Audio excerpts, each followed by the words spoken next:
Something happens between Elijah and Elisha in 1 Kings 1 that teaches us about the baptism of Jesus.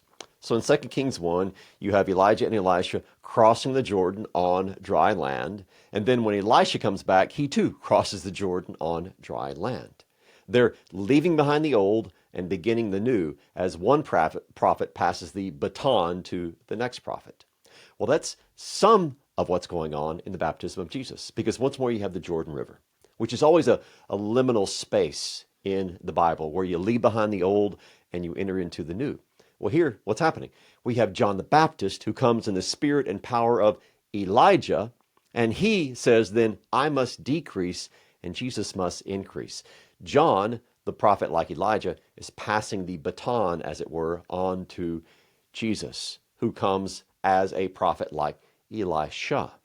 So the Jordan River becomes this spot where you have the move from the old to the new, from Elijah to Elisha, from John the Baptist to Jesus, and then for us who are incorporated into the baptism of Jesus. We too transition from the old to the new as we leave behind the old of sin and death, and we enter into the new of forgiveness and life for us in Jesus Christ.